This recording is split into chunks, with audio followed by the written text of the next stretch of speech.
You know, for a lot of people, YNAB is actually going to hurt before it helps. But what if that's actually proof that it's working? So, if YNAB has felt harder than you expected it to, it's possible that you just haven't heard the brutal truths that nobody tells you about YNAB before you start.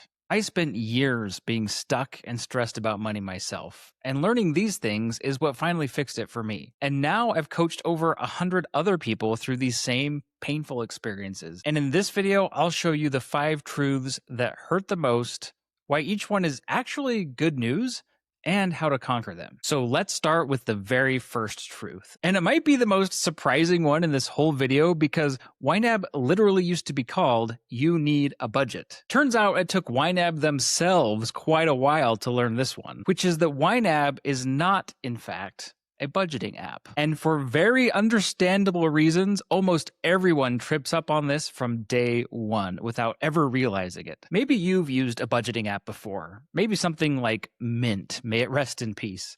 Or maybe just your bank's built-in tracker.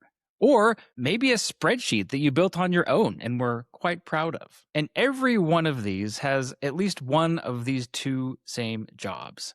It either tells you where your money went, handing you a report card at the end of the month, or it asks you to enter your expected income and do a zero-based budget. So when you open YNAB, you do what you think makes sense. You connect your bank accounts, you watch the transactions roll in, you sort them into categories, and then sit back and wait for that same report.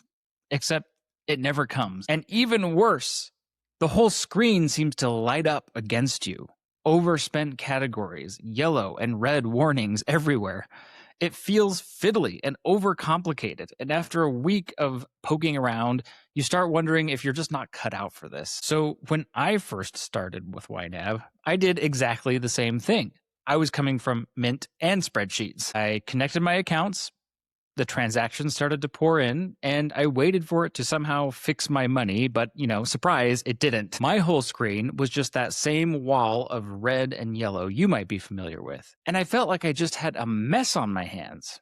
And I was sure that those warnings meant exactly what you'd think they mean, that I'd blown it, that I was just bad with this stuff. But what I didn't realize at the time, and what finally changed everything for me, it wasn't a feature or a tutorial, but it was a shift in how I was thinking about it. I finally realized that YNAB wasn't handing me a rear view mirror to examine my past spending, and it wasn't asking me to predict my future income. It was handing me a steering wheel so I could take the money in my bank account right now where I wanted it to go. And once I saw that, the red and the yellow finally made sense. It was never a judgment on what I'd already done. It was actually YNAB pointing out that I had spent money unintentionally. So I stopped asking what I'd already spent. And I started asking what I wanted my current money to do. And that question is the whole thing because YNAB isn't looking backward at all. A budgeting app tells you where your money went. YNAB tells your money where to go before you spend it. And it only ever deals with the money that you actually have right now, not the future paychecks that other apps have you plan around. Which means YNAB is not a monthly budget at all. It's just a plan for the money you have today. So before you even touch the app, learn the idea of YNAB first. It has a whole philosophy behind it. The easiest way to do that is probably just to read or listen to YNAB's own book. It's a quick read. And I know that might sound like extra homework, but if you are struggling with YNAB, doing this will save you months of frustration. Because the moment you start asking what your money is for, those red and yellow categories start turning green one by one. The app is just the tool. It all comes down to one question. What is this money for? But here's the catch. Planning how you want to spend the money you actually have right now only works if you know exactly how much money you have right now. And that brings us to the second brutal truth. Getting the balances in YNAB to match what's really in your bank can be the scariest and most annoying part of the entire process. But you cannot skip it. It's the step that makes most people close the app in frustration and never come back. Because when you open YNAB and the numbers don't quite match your bank, it can be paralyzing. There's a pile of transactions you haven't touched a mile long. The total balances look off, and the whole thing feels like a mess you somehow created. The good news is YNAB has a button for this. It's called, rather intimidatingly, Reconcile. And it might be the scariest button in the entire app because pressing it means finally looking at the thing you've been avoiding. So you tell yourself, I'll deal with it later, and it becomes a week, then a month, and every time you open the app, that knot in your stomach pulls a little tighter. This is super common. I had a client not long ago who confessed to me that she hadn't reconciled her accounts in months. For some reason, she was a little ashamed of it, honestly terrified of what she might find, convinced that the second she touched it, she'd only make the mess worse. So she avoided it.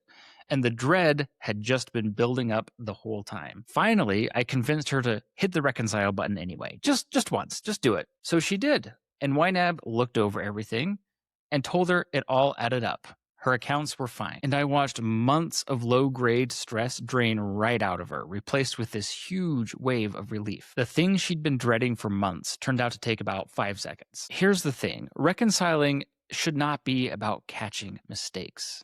It should be about trust. And that holds even when the numbers don't line up, because if you hit the reconcile button and the numbers don't match, which is a thing that can happen, that's not some kind of failure. All you do is you tell YNAB your real bank balance.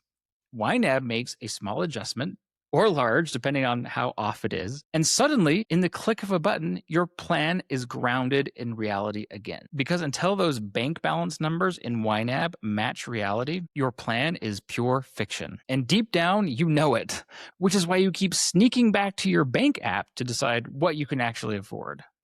That's that old rear view mirror again, and it defeats the entire point of YNAB.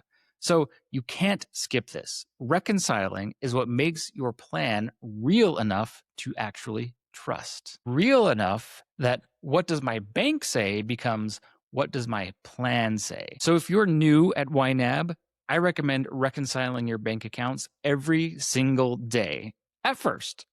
Then just every couple of days or every couple of weeks once you trust it, because truly, if you're not reconciling your accounts, you're really not planning. You're just pretending to. Okay, once you've reconciled your accounts and you're confident that your numbers in YNAB are real and you're looking at what's there, most people hit the third brutal truth almost immediately. And it's the one that wrecks more plans than almost anything else. Credit cards. That's where the whole thing tends to fall apart. You've got money showing up as available in YNAB. Somewhere in there, you've got a credit card balance lurking. And honestly, you can't tell how much of that money is yours to spend. So you make your best guess, you swipe your credit card and hope it works out. And usually it feels fine, right up until it doesn't. Think of it like this. A credit card is like running a bar tab. Every swipe feels free in the moment because no cash is actually leaving your bank account. But there's a tab growing in the background, and at the end of the night, it's all due at once. The drinks were never free, you just hadn't paid yet. YNAB handles this beautifully once you understand what it's doing, but it only works if you treat every credit card purchase as if the cash left your account the moment you swiped the card. The move here is simple. Only swipe the card if the money's already assigned in that category in YNAB. Do that, and YNAB automatically moves the cash over to cover the payment for you. So the bill is handled the moment you spend, not a month later. Now, one caveat here. If you're carrying a balance you can't pay off in full right now, you'll sometimes have to dip into money you've set aside for something else to cover that card payment. And that's kind of a whole topic of its own, so I'll make a separate video just on handling credit card debt in YNAB. But even in that scenario, the rule underneath doesn't change. That money always has a job. So if you're going to pull from it, that means something else has to give. So now that everything's finally adding up and your credit cards are making sense and you're starting to feel like you might actually be getting the hang of this money thing, well, that's exactly when the fourth brutal truth smacks you right in the face. And for a lot of people, this is the worst gut punch of all. Believe me, I have lived it myself, and I've sat across from many people who are having this realization for the first time. It's basically part of my job as a YNAB coach. From the outside, it looks something like this. You make good money, but every time you get paid, That money is basically gone within days, straight out the door, to cover the credit card bill, the mortgage, the payments for things you already bought weeks ago. You're never really spending this paycheck on this month. You're always using it to catch up on the last month. I worked with someone recently who was doing really well. Good income, careful with her money, not reckless at all. And she still couldn't figure out where it kept going. When we finally laid everything out together, and she assigned enough money to cover her whole credit card balance, she went quiet. Then she said, "Wait, this is all I actually have." She realized that although she could pay off her entire credit card in full, she didn't have any money left over to cover the following week's expenses. She'd been a month behind for years and never knew it. But she didn't panic. For the first time, she could see the entire picture, and she knew exactly what she was working with. The only way out of this scenario is to slowly get a month ahead instead, to reach the point where the money that you spend today is money that you earned last month, sitting and waiting for you instead of getting grabbed the second it arrives. You don't have to get there overnight, but it starts the way it did for her, finally seeing and acknowledging and understanding that you're behind. The truth really does hurt sometimes, but at least the guessing stops. You stop wondering where it all keeps going, and you finally know exactly where you stand. So don't look away from that number. You can't solve a problem you don't know that you have. And seeing exactly where you stand is how you stop falling behind and start getting ahead. So yeah, getting a month ahead takes time. For most people, a good 6 months. And when you're a month behind and you're still carrying a credit card balance, it's easy to assume that feeling better is just as far off. But it's not, because here's the fifth and final truth, and maybe the best one in the whole video, because the relief from your financial worry comes way sooner than you expect it to. You've probably told yourself you'll finally relax about money once the debt is gone, once you're caught up, once the numbers look the way they're supposed to. So you're just waiting to feel better and give yourself permission to feel okay. And meanwhile, the worry never quite lets up. Most people wait years like this, convinced they have to fix everything first before they're allowed to feel better. Worrying about money is like lying awake, certain there's something menacing and scary in a dark room.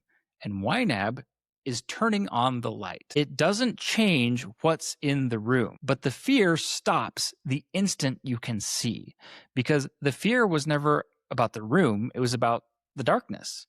I know this because it happened to me. I was still deep in debt with student loans. Nothing about my actual situation had changed. But the day I finally made a plan and knew what every dollar was for, the constant background worry just evaporated. Not because the problems were gone, because I could finally see them clearly. And I knew what my very next step should be. So don't wait to feel better about your money. Sit down today, not when things are perfect, not when the debt is cleared, today, and decide what the money you have right now is for. The financial peace you want so badly does not come from having more money. It comes from having a plan for the money you have right now. So here's what I hope sticks with you. The parts of YNAB that feel the hardest are not a sign that you're doing it wrong. They are signs that it's actually working. Every truth that stings today means you're finally doing the real thing, planning your money, instead of just watching it disappear. So don't stop here. If this helped and you want to keep going, there's another video waiting for you right on the screen. Go give it a watch, and I'll see you over there.